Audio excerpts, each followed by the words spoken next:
Welcome back to Timeout with J and G. I'm Jay over here, and it's G over there. Yo, what is going on, everyone? And today we are back with our NBA Finals preview. We know what it's going to be finally. Last episode we had a good idea, but now we know for sure it's going to be the Dallas Mavericks and the Boston Celtics, as you're seeing on your screen now. So I think I kind of asked you this last episode. How do you feel about your Celtics being in the finals? I'm feeling good. I'm still cautious, but I'm feeling good. Yeah, I I think we talked maybe two episodes ago where it was like, which team, if you're the Celtics, which team would you rather face, the Timberwolves or the Mavericks? And I think you said the Mavericks, didn't you? I believe so, yes. Do you feel the same way, or do you feel a little bit less confident against the way with the way the Mavericks are playing? Do you feel a little bit less confident, or the same way? I'm still feeling confident for the sole reason that the Timberwolves had a good team defense. They had one of the best team defenses, but individually, I think they were the number one defense. Yeah, but individually, they did not have the backcourt to try and contain Kyrie or Luka. That's true. And if you look at the backcourt, Derek White and Drew Holiday. Drew Holiday is probably one of the best guard defenders of our generation. Yeah. Derek White is no slouch on defense. No. I just feel like that backcourt, the defensive backcourt that the Celtics have, and even then once you get to like the 3 and the 4 with Brown and Tatum, their defense is not that bad. I was gonna still say there, but not to the extent of White and Brown. Honestly, I don't Holiday. think Drew Holiday and Derek White. I don't think Drew Holiday and Derek White are gonna have the Luka assignment. I think it's gonna be Jaylen Brown, if I'm being completely honest with you. Because the only reason I say that is because we've seen Luka. Luka's 6'7", and we've seen in the past he's able to shoot over those smaller defenders. And while Drew Holiday and Derek White are two of the best perimeter defenders, they might want to save those guys for a Kyrie Irving, and then like a Josh Green, Tim Hardaway Jr., and they might want to put a bigger body on Luka Doncic, and that's like a Jaylen Brown. I could see that. I think that would just match, because it's like, I mean, and then as well, Tatum. I think Tatum could hold his own as well in front of Luka. Like, it's just, I worry that as good as Drew Holiday and Derek White are, that at the end of the possession, he's just taller than them. He's able to shoot above them. We've seen him do that against multiple good defenders in the past, and I think you want to kind of match, because Jaylen Brown's around 6'7" himself, isn't he? Like 6'6", 6'7" himself. I believe he's 6'6". So it's like, I just think size-wise, you want to use a guy like Jaylen Brown instead of a Derek White, Drew Holiday, who are more like, 6'2", 6'3", maybe 6'4". You know what I mean? Yeah, something like that. Like I said, you're completely right. They're two of the best in the league, and I think they're going to have the Kyrie assignment. I think between the two of them, they're going to take a lot of the Kyrie minutes. But I think if you're looking at the Luka, I think Jaylen Brown is I don't think Jaylen Brown's quite the defender as Derek White and Drew Holiday, but I think, like I said, just with the size matchup, I think it's their best option. Yeah, the other option they could do is if they try and put full court pressure, put Holiday out there just to be a little pest, and then switch it when they get to the For sure. when they get back. For sure. All four of them, between Holiday, White, Tatum, and Jaylen Brown, they're all going to have their time on Luka and Kyrie for sure. I just think if you're looking at like primary defensive matchups, that's kind of if I was Joe Mazzulla, my primary defensive matchup for Luka would be Jaylen Brown. But then again, maybe game 1 and game 2 they do that, and he just Luka just torches Jaylen Brown. Then you're like, okay, we got to figure out something else. You know what I mean? But like, Yeah, I just think to start, I think that would be your smartest decision. probably. The other thing is just the fact that that when you actually look at this team, there's only really 2 people that can create their own shot in the starting lineup for the Mavs. Okay. So if anything, you could overload them. You know what I mean? Send the double, and with Celtics team being able to rotate defensively like they do, throwing that double team might actually be the best option. I agree. I think if you're the Celtics, you've got to play the game of make everybody else beat us. We've got to do what you can to slow down Luka and Kyrie, which is going to take a lot of effort, and they're still going to get their stuff because they're Luka and Kyrie. But like, you've got to play. PJ Washington isn't going to continue shooting as well as he is. Like, maybe he does for one more series, but it's like, we've seen this before. Guys that aren't really great shooters go on crazy playoff runs with shooting, and it's like, you never know when that could cool off. So if PJ Washington cools off shooting, there's an option going. Derrick Jones Jr. has been fantastic. If he cools off, you know what I mean? Like, I think you have to play. If you're the Celtics, it's like, yeah, we're gonna make Derrick Jones Jr. We're gonna make PJ Washington beat us. And if they hit 5 or 6 threes and you lose a game because of it, it's like, you just gotta be like, oh well. You know what I mean? Like I'd Yeah. rather lose that game than Luka and Kyrie both having 30 and 40. But now on the flip side for the Mavs, do you run Gafford and Lively together and force the Celtics to possibly go big, or do you defer back down to your lineup? You know what I mean? Like, do you put PJ or Derrick Jones Jr. at the 3, and then you run Lively and Gafford at the 4 and the 5? I think I wouldn't do that too much. It's been working for him all season, or like ever since the trade deadline, and then in the playoffs, of just kind of running the with PJ at the 4, Derrick Jones Jr. 3-4, and Gafford and Lively taking their minutes at the 5. Like I wouldn't switch it up, at least for game 1 and 2, or like most of game 1. Like I would not do that. Unless you're seeing something in game 1 and 2 that you're like, oh yeah, we have to. Like it's maybe our best effort. But before, like, to start the series, I wouldn't switch up what you've been doing that's got you to the finals. The other reason I said it is because like we've seen a lot of success for this Mavs team when they played against the Timberwolves and they had to go with the double bigs, Right. with the lobs, everything, the rebounding. That was my question. Like, do you think that they still run that out there with the success they have, and then you force the Celtics to then bring out like a Al Horford or then a Luke Cornett type player that maybe can't stick on the defense out on the perimeter defensively, and then you try and ISO him and get Luka against Al Horford or Luka against Luke Cornett. Right. Same thing with Kyrie. I do get that. I get exactly what you're saying. I just think there's a difference between Cat and Rudy Gobert and then Jason Tatum and Kristaps for saying. You know what I mean? Like Kristaps and Jason Tatum are just better perimeter players, and you know what I mean? Like I just think I don't think that's something the Mavericks want to play with. I think having PJ. I guess PJ and Derrick Jones Jr. are going to be getting the Luka, or not the Luka, the Tatum assignment. I guess. You know what I mean? Like I don't feel confident about that. I don't know if they really have anybody to get in front of Tatum and feel comfortable about it. But I think I don't know. I guess it's a good point. I do think they would rather run PJ and then like Gafford and Lively instead of trying to bring them both out, because it's like it worked against the Timberwolves because of the lineup that the Timberwolves run, but the Celtics just run a much, I don't want to say smaller lineup because Tatum's like 6'8", 6'9", and then Kristaps is 7 something. You know what I mean? I don't want to say that the Celtics don't run a smaller lineup, but Tatum isn't exactly your like average power forward. You know what I mean? Yeah. I just think the matchup's a little bit different where you probably don't want. I mean, they're going to find time and they're going to play together, but I don't think, if you're the Mavericks, I don't want Gafford and Lively on the court a lot at the same time against the Celtics. Yeah, I can see that. And then for the Mavs defensively, that you're talking about a little bit, how do you contain, if the Celtics do get hot like we've seen them do before, how do you contain them? Because when you look at it, this is on the contingency that Kristaps is back. I think everything's pointing to him being back for game 1 of the series, I believe. I believe so, yeah. So now you're looking at a team that has Drew Holiday, who can give you 20, Derek White, who can give you 20, JP and JT, who can both give you 30, and then Porzingis, who can give you 20. Yeah. Like, the entire starting lineup could go for 20 at any time. How do you put up defensively? Because there's going to be times too where like Porzingis is going to get the switch, and he's going to have, like P.J. Washington or Derrick Jones Jr. or Tatum's going to get the switch with Kyrie or something. Like, what do you do on the Mavs to counteract the fact that this entire starting 5 can practically almost iso ball you and be kind of successful at it? I mean, yeah, it's definitely going to be tough. But then again, the Mavericks have been one of the best defenses since the trade deadline, I believe. You know what I mean? Like they've been fantastic on defense themselves. So it's like I don't know. Have you guys played them since the trade deadline? We played them on January 22nd and then sometime in March. Okay, so you played them once after the trade deadline, and I believe the January 22nd game we won 118-100, and then the March 22nd game was like 138-110. Now who played in that March game? Like, was anybody like substantial? Know. Let's see if I could find. Let's see if I can find this, because I feel like, can I see games like the regular season here? You said it was what, March what? March 1st. Actually, have it up right now.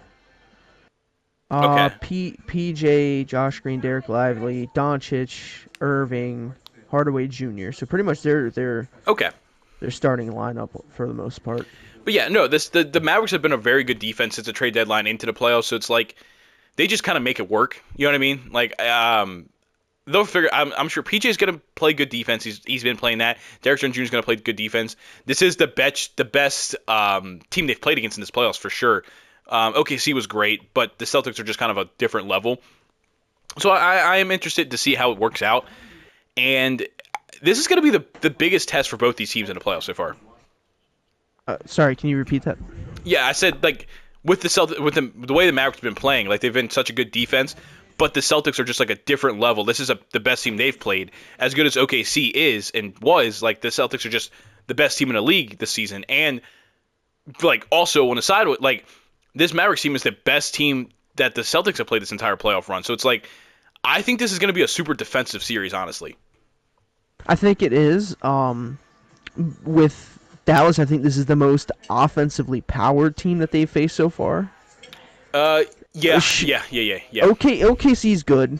Yeah, but Shea was really Shea was cooking, but other than that, it wasn't much else with OKC that year.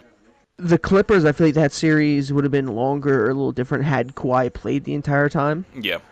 But obviously, you only play who's in front of you. Mm-hmm. But I think through and through, the Celtics team is the best offensive team that the Mavs have faced. Yeah. And it could cause a little bit of trouble for them. Maybe, maybe not. But for the Celtics, this is going to be the test. 100%. Yeah. This is going to be the test. The one thing that I hate is, I think I've told you this before, is the whole narrative around the Celtics being battle tested. Mm-hmm. You have almost this entire team has made multiple finals runs. Drew Holiday has a championship. Mm-hmm. Al Horford, I think, is the most playoff games played of all time with someone who hasn't won a ring, only behind Stockton and Malone. Nuts. So I mean, like this series, this playoff run, you can say that, but overall, this team is tested, and I feel like they're ready to win. I mean, hell, they've been one of the best teams in the league like every year since Brown and Tatum have been there. Yeah, I think they have. They've been to the Eastern Conference Finals like 6 of the last 8 years or something like that. And then this is 2 finals in the past 3 years. So it's like there is a flip side to this that maybe as a Celtics fan you will agree with, or maybe you won't. I think if the Celtics lose this series, I don't want to say conversations need to be had because I don't think so, but like if you've been to the Eastern Conference Finals 6 out of the past 8 years, finals twice in the past 3 years, and you have no rings, something might have to change. I'm not saying Brown and Tatum, but like something's got to move. I feel like the big move was when they got rid of Smart. Okay. And Brogdon, and they brought in Holiday and Porzingis. I do agree with that. Yeah, I do agree with that. And the thing is, like, even if we look back to when the Celtics traded for KG and Ray Allen, everyone thought there was going to be an acquisition year, then you were going to win. They won off rip. Mm-hmm. You know what I mean? And this is kind of like the thing where it's just like, we're going to have this team for the next 2 to 3 years, realistically. Yeah. Realistically, we're going to have it for the next 2 to 3 years. It's win now, yes, but it's also to the point where if we get to the finals and we push it 7, I'm not going to be as upset, you know what I mean, as if we would have lost in the Eastern Conference Finals. Getting that another year of the finals, and then, because, like I said, we're going to have this team for another 2 to 3 years, probably. Next year is probably going to be even better, pending injuries, obviously. Yeah, I guess I'm just like, you guys have been so consistently good that I think it is a little bit of a weird, like, I think there has to be some conversation with how good you guys have been, yet you just have no rings. You know what I mean? Like, since the Brown and Tatum era, I should say. Like I said, 6 out of the past 8 years in the conference finals. This is your second finals appearance. And if you, I don't know, like, I understand. You're completely right. This is year 1 of, like, 2 or 3 of, like, this kind of core you have right now. But I also, financially, I don't think much can change. Like, I think this damn near would have to be the team you pretty much run back with. You know what I mean? Like, there's not really much moves you can make on the edges. So it's like, yeah, no, this is the team. Yeah, so it's like, if you guys lose to this Mavericks team, what makes you think you can come back next year and win? You know what I mean? Like, I just feel like, I don't know. Like, I feel like this is a series that, like, the Celtics are the favorite in. I believe, like, all betting odds, like, they are the favorite to win this ring. And I think this is one of them years where it's like, I think you're always disappointed if you get to the finals and lose. But I think as the Celtics as a franchise and your fan, like, I think if you lose this finals, you're like, damn, like, this is a rough one to lose. Speaking of that, the Mavericks, you probably remember in 2011, right? The Heat lost to the Mavs. I forget how many games. Dirk was Finals MVP. They then went on to win two more. Hmm. You know what I mean? Now, I can't really compare the situations because the teams aren't kind of built the same way. You know what I Right. mean? But it's still another caveat to where it's like they lost one, but then won two straight. You know what I mean? Yeah, I get what you're saying. Like I said, I think what you said though, you can't really compare the situations because I mean that Heat team was one of the earlier super teams. I mean, they had probably not even a doubt the best player in the league on the team with LeBron, Dwayne Wade. Like, I think that team was just built a little bit better, and we've seen in years past that Heat team, if they went to 6 conference finals in the past 8 years, they would have had probably 3 to 4 rings instead of 0 like the Celtics are at right now. And like obviously this finals hasn't been played yet, but like I get what you're saying about like maybe you lose to the Mavericks and then come back next year, but it's like I just think that Heat team was built a little bit different and they had way more success in way littler amount of time. What I really was trying to like point at was just like with the Porzingis and Holiday editions Yeah.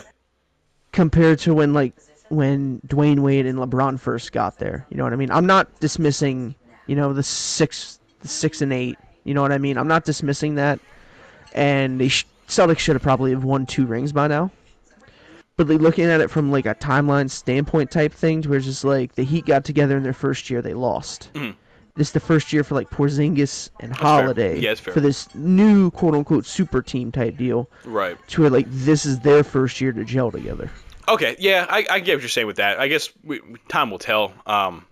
Yeah, I guess I don't know. I just want to bring up that I think there has to be some like if you lose this finals, I think there has to be some type of conversation because it's like that's a lot of success to have without a ring. You know what I mean? Since Tatum and Brown have been there. Yeah, I mean, no one's had this much success yet unsuccess since the Jazz in the '90s. Yeah, that's fair. And those guys never ended up with a ring at all. So you hope that's not what Yeah, happens here with the Celtics team. hopefully not. I want a ring. I mean, well, since we talked about it, let's go ahead and let's give our official predictions. What do you have? Like, who do you have winning? How many games? Um, I have Celtics in 6. Okay. The reason is I feel like the combination of the Celtics hounding defense and the fact that even when you put in Horford, Pritchard, and Hauser, you're not losing scoring. You know Yeah. what I mean? All of them can still score, and I feel like it's just going to get to a point where it's going to overwhelm the Mavs and possibly overwhelm Luka because he's going to have to go out there and probably average like a 30-point triple double to win the series. That's damn near what he averages, though. So I mean, I guess it's pretty much what Luka is. It's also in the contingency that like PJ Washington, For sure. Derrick Jones Jr., Luka's and gonna some of these Luka other and ones. Kyrie are gonna need a lot of help from Yeah, their role players this series. 100%. And their defense is gonna have to be probably the best that we've seen all season. For sure. No, I actually, I'll be dead ass. I have the Celtics in 6 as well. That was my prediction. Even I think I said that in my 2K rebuild I just recorded before this. That like I had the Celtics in 6. Um, but I'm gonna be completely honest with you, and I'm sure you understand what I'm saying here. Like I have the Celtics in 6. I'm not gonna lie to you. I'm still rooting for the Mavericks, kind of. Like I don't know. I like Luka. I like Kyrie. I like the underdog story. I'm predicting that the Celtics do win this series. I think they're the better team, and I think they get the ring. But when I'm watching these games, I'm gonna be rooting for the Mavericks a little bit. Yeah, that's understandable. That's understandable. I mean, the underdog story is always going to be the best story. Plus, I just think Luka getting a ring at this point in his career. I mean, he's already a first ballot Hall of Famer just because of like what his stuff he did in the Euro leagues and all that kind of stuff. Like him getting a ring now, dude. We could be watching one of the best players of all time right now. And also, I do want to preface this for people that don't really understand how the Hall of Fame works. It's Oh the yeah. Basketball Hall of Fame. It's not the NBA. Hmm. It's the Naismith Memorial Basketball Hall of Fame. So Yep. it's for EuroLeague, college, NBA, WNBA, everybody. I just want Yeah. to put that out Yeah. there No, so no Luka. one is Luka. just like, oh well, he's not Exactly. Hall of Fame in the NBA. No, it's And for even then, everything. I'm pretty sure in 6 seasons he has 5 All NBA appearances. Like he damn near has a Hall of Fame resume in the NBA himself. You know what I mean? Yeah. Like it's. But yeah, you're right. No, it's. I mean, he was in EuroLeague MVP. I think he's a ring in EuroLeague. He might not, but he's definitely like an MVP. Yeah, no, he could retire. Luka could play this series. They could lose, win or lose. He could retire, and he'd be a first ballot Hall of Famer. I mean, it's already locked in. Oh yeah, yeah, 100%. But I just, like I said, I just like this idea of Luka getting this ring because it's like one, it's an underdog story because going into the playoffs, I guarantee you not many people had the Mavericks winning a ring going into this playoffs. Um, and Probably not. and two, like I think Luka's been in top 5 player talks, MVP talks for the past couple of years. Him winning a ring this year, I think could even catapult him into maybe getting an MVP next season. And I think at that point, we are legitimately witnessing one of the best players of all time. And I'm not Oh even afraid yeah. to say that. Oh, I'm not afraid to say it either. Luka, when it's all said and done, is gonna be up there in the GOAT conversation. Which is nuts, man. But like, dude, like I said, dude basically averages a 30-point triple double, and people, you know, I love Russell Westbrook, but him averaging those like 3-4 seasons of triple doubles kind of ruined the allure of them because what Luka's Oh doing yeah. right now is nuts, and nobody really seems to care. You know what I But mean? it's also with that and the fact that with what Jokic has been doing. Yeah. You know what I mean? And the all was on Westbrook, and then now the all is on Jokic. Luka, like, he's playing great and he needs the attention, but Mm. he might be getting, like, he's not. I don't think he's getting as much attention as he should be with what he's doing Yeah. and where he's getting his points from. Because And, these are not all drives to the basket. He's taking some oh, he's step back everywhere. jump Yeah. shots, and it's anywhere and everywhere. Even I think he's doing more catch and shooting this year with Kyrie. Yeah. Oh, 100%. And we even saw even in that Timberwolves game, like he pulled a couple 30-footers. It's like, where do you even guard Luka from? Like, dude's shooting from everywhere. But what I want to say is he's never actually officially averaged a triple double. But let's go through all 6 seasons of him. Rookie season, 21 points, 8 rebounds, 6 assists. Then 29 points, 9 rebounds, 9 assists. About 28 points, 8 rebounds, 8.5 assists. 28 points, 9 rebounds, 9 assists. 32, 9 and 8, and then this season 34, 9 and 10. Like it's nuts. Since he got into the league, he's been statistically one of the best players in the league. Oh, 100%. He's even said it on multiple accounts that the Euro League is harder to score in because they don't have that defensive 3 seconds in the key. Yeah, yeah, they can just Like, sit down like there. yeah, like a guy like Rudy Gobert can just stand in the paint, and then you got to try and get him to move or something, and you're trying to drive directly at him in the NBA. You can time it to where as soon as that center steps out, you're on a beeline straight for the hoop, and you can beat him there. Hmm. And that's also one of the things I know they said about the NBA said about they want to do something to defense. I feel like maybe taking that three defensive seconds out. I feel like that It'd be could be a game interesting. changer. It would be a game changer for the defensive side of the ball because then it's now you can have that guy that's just sitting down there as your rim protector. You know what I mean? And then you can adjust your defense to handle the perimeter as needed. I don't know if I love it, but it would definitely be an interesting change. It would definitely, yeah, like guys like Rudy Gobert would. I mean, he's already a 4-time depoy, and if he could just literally just stand in the paint, then I don't know, man. Um, but yeah, I mean, is there anything you want to talk about from the Timberwolves or Pacers side for losing in 4 and 5 in the conference finals? I mean, I know we kind of touched on them last episode, but is there anything else you kind of want to bring up? I mean, the Pacers got to keep their heads held high. Yeah. They came in, they beat a Knicks. They took a Knicks team to 7 and beat them. Hmm. You know what I mean? They beat a Bucks team in the first round. Yes, they did. Now people are gonna say, "Oh, well, there was injuries." I mean, no matter where you go, every playoff series is gonna have injuries. For this Yeah. team and what everyone expected, for them to make the Eastern Conference Finals, the hats off to them. They Mhm. got to keep their head held high. They got to bring back pretty much. They got to bring back everyone. You know what I mean? They can't lose a lot of pieces. And who knows? Maybe in the next 2 or 3 years, we might. In the next like 3 to 5 years, I should say, maybe we'll be looking at an Indiana team in the NBA Finals. It could. I mean, yeah. I mean, I understand Pascal Siakam's about 30, so it's like you wonder how long your window you have with him as your second best player. But yeah, no, like I like this Pacers team. Again, yeah, I understand they came in as a lower seed and they beat a couple injured teams, but that's literally not their fault. That is not their fault in the slightest that they beat injured teams. They just beat who was in front of them. And even in the Eastern Conference Finals, they took the Celtics, even though it only went 4. It was an interesting series. I mean, You know what I mean? two of those games they were up double digits in the second half, and obviously, like it's a Yeah. bad thing that you blew those leads, but like they definitely gave the Celtics problems. And I know like I said, yeah, you're right. It's hard to say that with a serious face when they got swept, but like yeah, if you watch those games, they were competitive games. 100%. And if it wasn't for in Game 1 the inbounds If they would have just got the ball in, they would have been fine. Brown doesn't hit that corner three. Hmm. Just certain things. If it would have went even just remotely different, this Eastern Conference Finals could have been absolutely turned on its head the Yeah. other way. Yeah, man. Yeah. And again, yeah, shout out to the Pacers, man. You guys had a good run. Just keep building your team up. You have a lot of young players. You'll be fine. What else do you have for this finals? I mean, like we both gave our predictions. Okay, here's the thing. And this is going to be easy. So let's do it this way. I want you to give me one player from each team. So like, okay, let me restart this.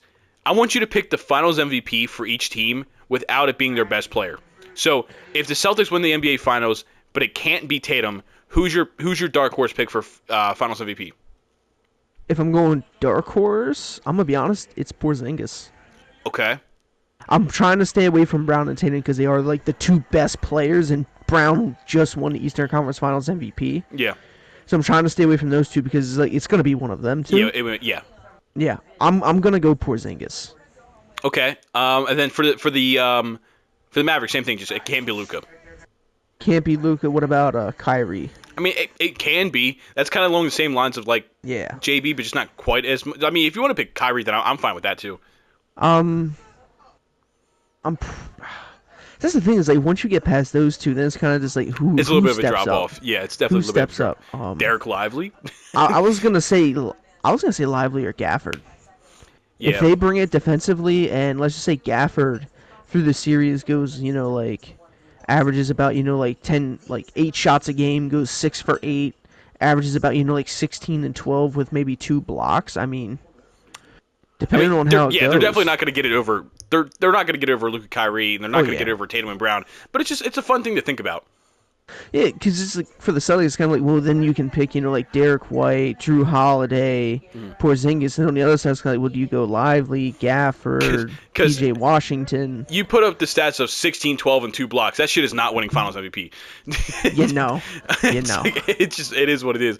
But no, I was just trying to give something a little realistic instead of saying, no, Gafford's going to have, like averaging like 26. Hey. It could be like one of those and 3 blocks. It could be like that Iggy Finals MVP where it's just for guarding Braun. You know what I mean? You could give it to PJ for guarding Tatum. Hey, if Tatum gets shut down by PJ Washington and PJ Washington hits a couple like really clutch shots, I don't. No, they would never give it to anybody but Luka and Kyrie. As long as Luka doesn't absolutely blow it under the spotlight, Luka. If the Mavs win and Luka doesn't blow it under the spotlight, Luka's going to get Finals MVP. Oh, 100%.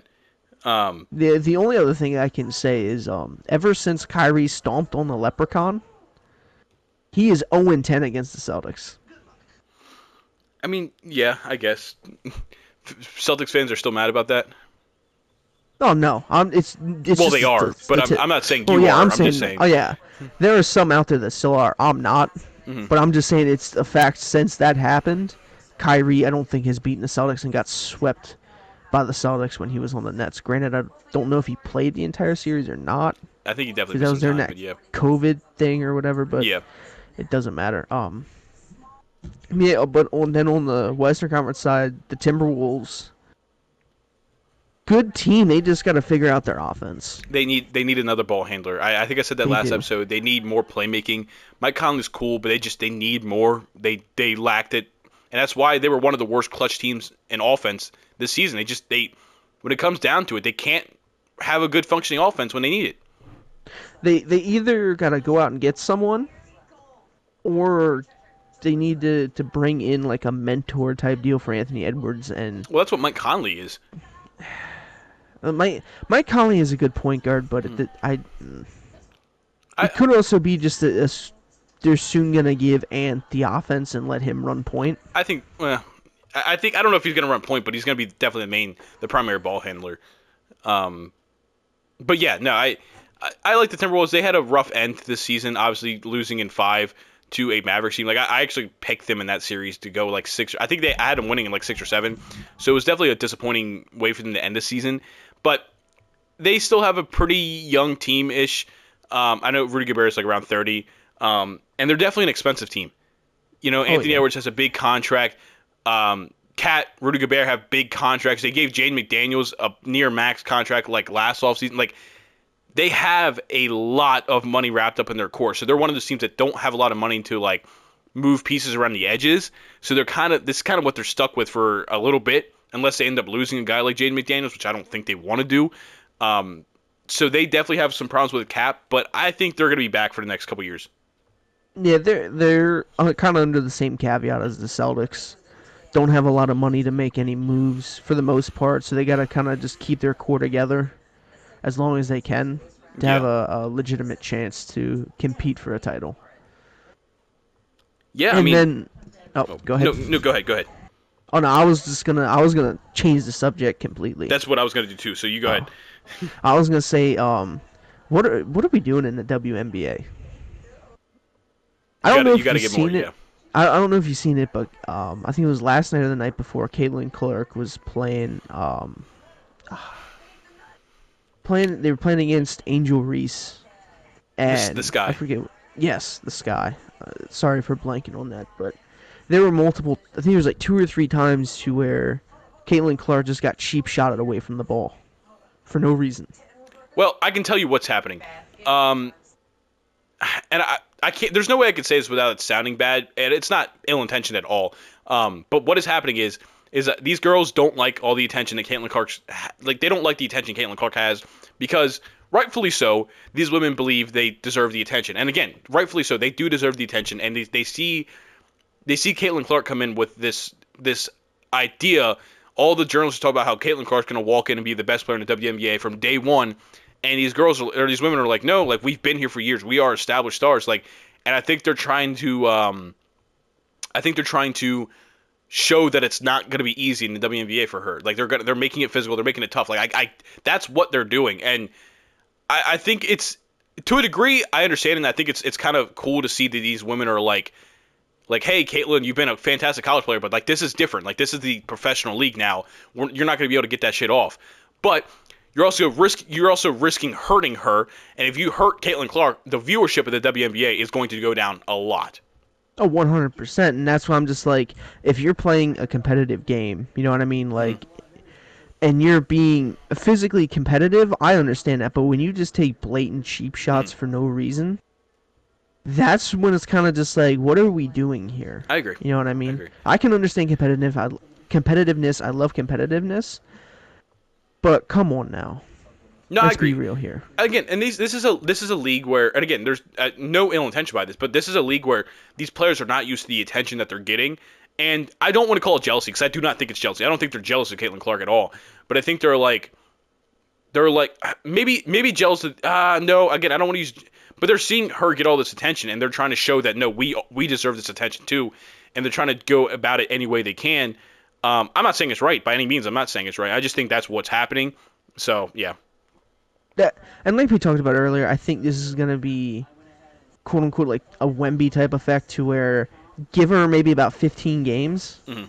and we're gonna see a flip switch like against the Sparks she had 30, against the Storm she had 20. Now against the Sky she went down a little bit. She had 11 points, 8 rebounds, 6 assists. The shooting was not great, but I feel like you in a couple more games, it's I feel like she's gonna start turning out 20.8 rebounds, 8 assists games, and it's gonna be something like we seen when she was in college. You know, it's Yeah. not gonna be to that extent. Not yet, no. You know what I mean? But I feel like it's gonna be more consistent and a little bit better than what we have been seeing. I mean, For sure. like she hasn't been trash, but you know, like that high She's pestilet. definitely had some rough Yeah, games, but yeah, yeah, and it's gonna happen going from from college college. to the pros. Yeah. It's gonna happen no matter what.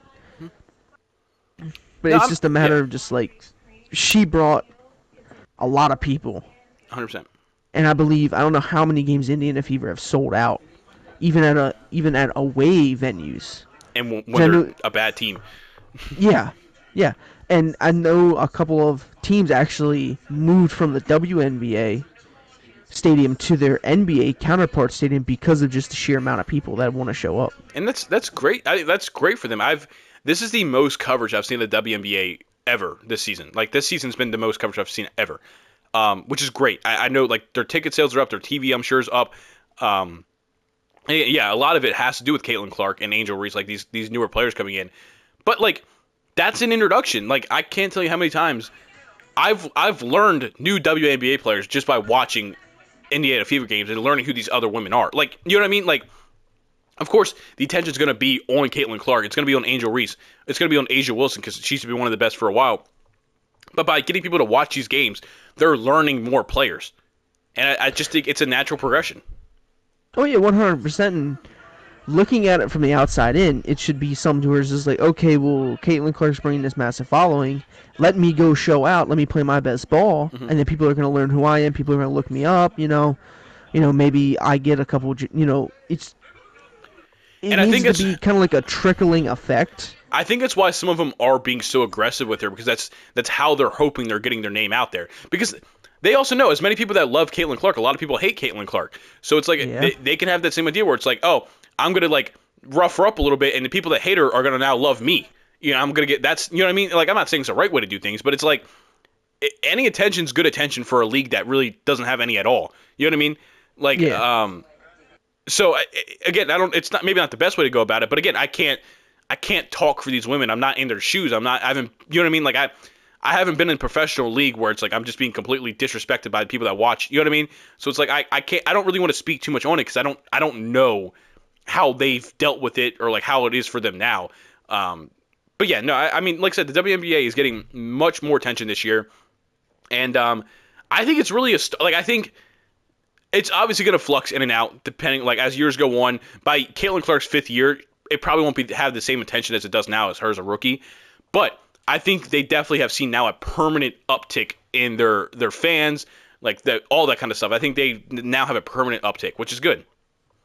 100%. And they just, like I said, I'm cool with hard playing basketball, but it's the cheap shots Yeah, is where it's kind of just a gray area it's that for me way in 'cause it's every like league. NBA the yeah. same way. Yeah, I feel like it's more president for Caitlin Clark than even like Wembanyama or somebody in the 100%. NBA. It happens, cheap shots happen, but I feel like it's more blatant. No, that's what You know I'm what I saying. mean? Yeah, it's like what I'm saying is that it's not right in any league. That's what I mean. Like even Oh in the yeah, NBA, it's yeah, not right to do. So it shouldn't be yeah. happening. It shouldn't be happening in any league. And it's just one of these times someone's gonna take a cheap shot and something bad is gonna end up happening from it. Yeah. I just hope it doesn't happen. You know what I mean? I feel No, like I it agree. will happen, but I hope it doesn't. Yeah. Well, is there anything else you want to talk about with this final series before we get up out of here? Celtics in 6. Celtics in 6, man. But I'm rooting for Luka and Kyrie, man. Rooting for it. Wouldn't be surprised if it goes 7. Man, the PJ Washington getting a ring after getting traded from Charlotte. Sheesh. Hey, That's gonna be a I crazy turnaround. mean, the crazy thing is, I gotta say this: Grant has been on both of these teams the past 2 years, Mhm. and he has no rings. I But think if the he Mavs does get one. Yeah, if the Mavs win. if the Mavs win, he does get one. But it's kind of crazy to think that he was on both of these teams the past couple years, And as and soon now as he's both off, of them are in the finals. as soon as he leaves them both, they end up in the finals. Yikes! No. But yeah, I mean, I guess that'll do it. Is anything else you want to talk about? No, that's about it. Well, that'll do it for this episode of Time Out with J and G. Go check out my YouTube channel, Cloud2K. I have a video going up today. 2K, or I'm sorry, Madden Patriots Dynasty Series. I do have a Pacers rebuild going out later this week. It's kind of why I mentioned them earlier. So go check that out. Levi, if you want to do yours. Garbage Gamer. Channel is gonna be a little dead for a little bit. Don't really have the time to record much, but hopefully I get some stuff straightened out, and when College Football 25 drops, I'm gonna be doing a Road to Glory. So. All right, well, we're excited for that. So that'll do it for this episode, and we'll see you guys in the next one. Peace.